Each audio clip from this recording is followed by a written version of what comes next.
Good morning, my brothers and sisters. Welcome to episode number 21 in the book of Romans.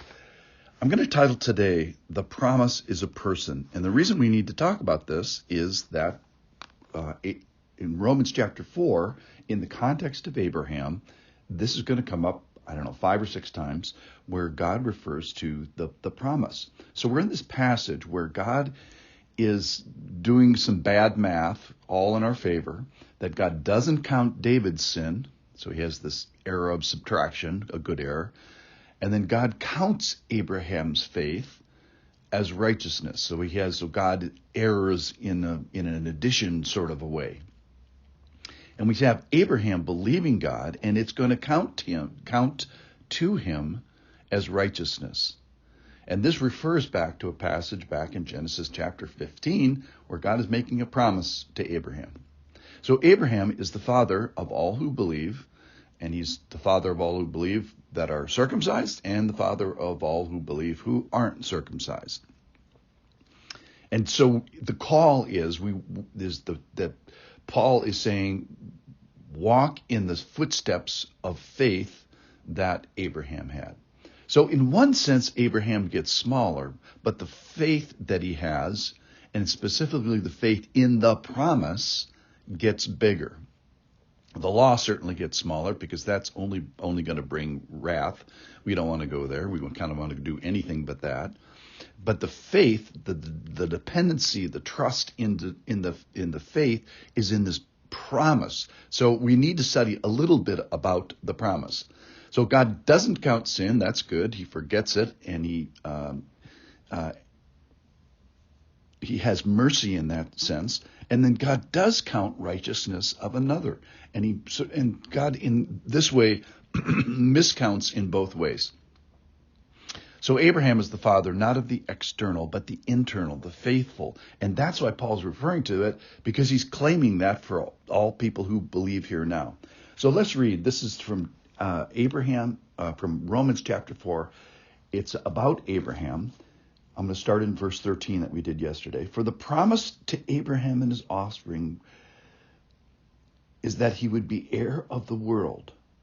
And it did not come through the law, but through the righteousness of faith. So here, the promise to Abraham, that's what we got to study here today. For if it is the adherents of the law who are heirs, faith is null, and the promise to Abraham, is void. For the law brings wrath, that is, it gets God fired up. But where there is no law, there is no transgression. That is why it depends on faith, in order that, here it is again, the promise may rest on grace and be guaranteed to all his offspring, not only to the adherent of the law, but also to the one who shares the faith of Abraham, who is the father of us all. So I just want to go back and just review, what is the promise to Abraham? What was it that God promised to Abraham? Now, the primary thing that I want to say, the promise is the person. And in Genesis 15:1, and this is what Abraham is going to believe the Lord, and it's going to be counted to him as righteousness over, but this is the primary promise to Abraham, is that God promises himself. Abraham has just got done rescuing Lot and giving a tithe to Melchizedek. He says, I don't want the spoils of the war, of this battle. And God says to him, after these things, the word of the Lord came to Abram in a vision. Fear not, Abram, I am your shield. Your reward shall be very great. And what he's saying here, I think, is that Abram, you get me. I'm your reward. I'm your inheritance. You get primarily the covenant with Abraham, even though the covenant involves land and future generations, but primarily what you get, Mr. Abram, is you get me. And it is this that Abraham believed, and it counted to him as righteousness.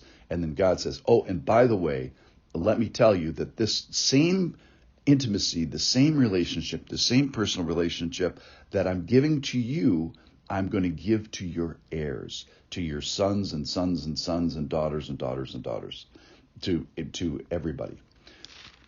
So what is the Abrahamic covenant?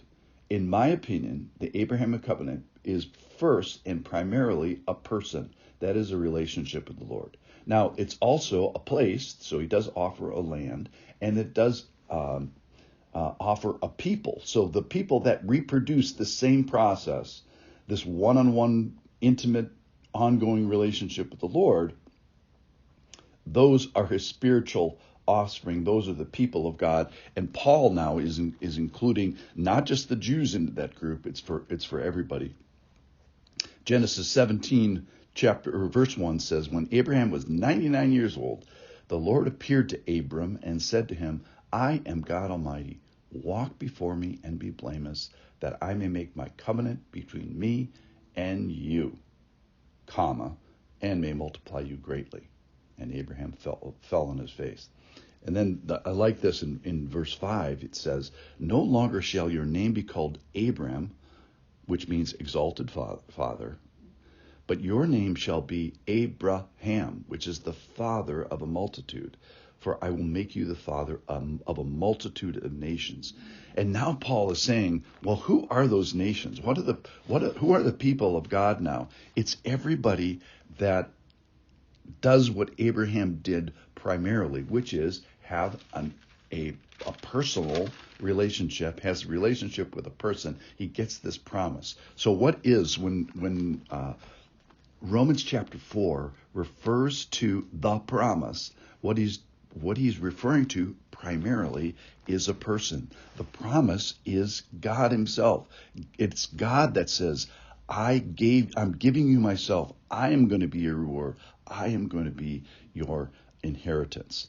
So in a sense, it's to be God's plus one.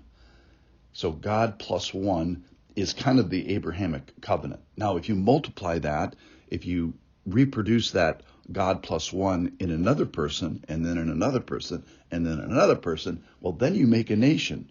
Then you make a people of God. But they're all people who did the essence first, which is believing that I am your shield and your reward will be very great.